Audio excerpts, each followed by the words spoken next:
皆さんこんにちは。 1분 일본어 K です。 여러분 안녕하세요. 1분 일본어의 K입니다. 오늘은 언어를 왜 맥락까지 학습해야 하는지 그 예를 소개해 보도록 할 텐데요. 일본어 스미마생에 대해 알아보도록 하겠습니다. 바로 시작하겠습니다. 언어를 본격적으로 학습해 본 적이 없는 분들이라 하더라도 말할 수 있는 일본어 중에 하나로 아마 스미마생이 있지 않을까 싶습니다. 보통 한국어 미안합니다에 해당하는 말인데요. 생각보다 다양한 곳에서 쓰인답니다. 먼저 주의 환기를 하거나 부탁을 해야 할 때 쓰입니다. 영어로 치면 excuse me 정도의 말이지요.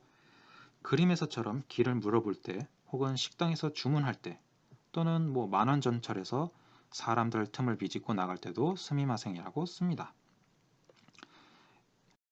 두 번째는요. 고마움을 표시할 때도 스미마생이라고 합니다. 이거는 정말 일본어스러운 표현이라고 할까요? 한국 사람들로서는 좀 이해가 되지 않는 표현일 거예요. 이게 어떤 의도로 말한 거냐면요. 당신이 마음쓰게 해서 미안합니다. 이런 뜻입니다. 이거하고 비슷한 표현이 하나 더 있는데요. 뭔지 아시나요? 네, 바로 와르이나 라는 표현입니다. 한국어로 해석해 보자면 내가 나빴어 라는 뜻이고요. 스미마센과 같은 맥락이에요. 저는 이 표현이 참 싫었거든요. 일본인 친구가 저한테 아리가또 대신에 이렇게 스미마센, 와르이나 이렇게 말한 적이 있거든요. 그때 엄청 서운하더라고요. 내가 호감 갖고 잘해줄 생각으로 표현한 건데 내 마음을 무시하는 듯한 그런 느낌을 받았거든요. 그런데 이제 시간이 지나고 보니까 그냥 이게 일본인들만의 그냥 일본어에서만 볼 수 있는 그냥 특이한 표현이구나 그냥 이해하게 됐습니다. 그리고 이것 말고도요. 이제 우리가 흔히 알고 있는 사과해야 할 장면에서 스미마생 이렇게 다양한 곳에서 쓰이는데요. 근데 특히 마지막에 사과할 때 스미마생 하다가 자칫 잘못하면 일본인이 도리어 화를 낼 수가 있습니다. 왜냐면은요.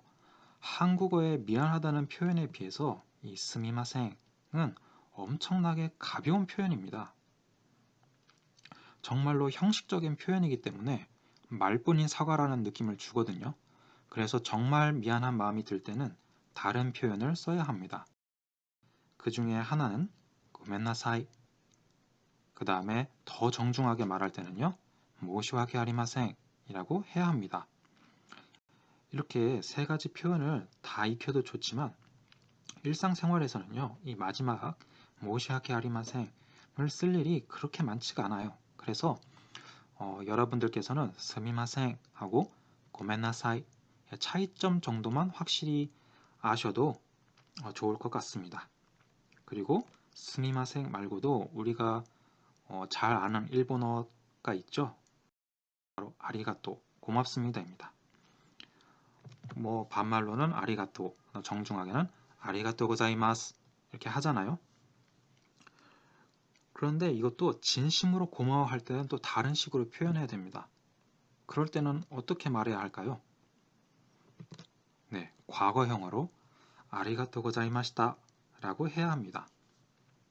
무슨 차이가 있을까요? 현재형하고. 현재형으로 아리가또 고자이마스 라고 하면은요. 짧게 그냥 이 순간은 고마워 이런 뜻입니다. 지금은 고마워 약간 이런 맥락이고요. 그래 이 정도 아리가또 고자이마스만 해도 대부분 생활하는데 혹은 여행 다니면서 문제가 전혀 없습니다. 그런데 자신이 정말로 신세진 분, 한 몇 년 동안 신세진 분께는 과거형으로 아리가또 고자이마시다 라고 해야지 이전부터 지금까지 항상 고마운 마음뿐이었습니다 라는 그런 느낌이 잘 전해지거든요. 그래서 이것도 구별해서 쓰실 수 있었으면 좋겠습니다. 네, 오늘은 여기까지 하도록 하겠습니다. 今日はここまでにします。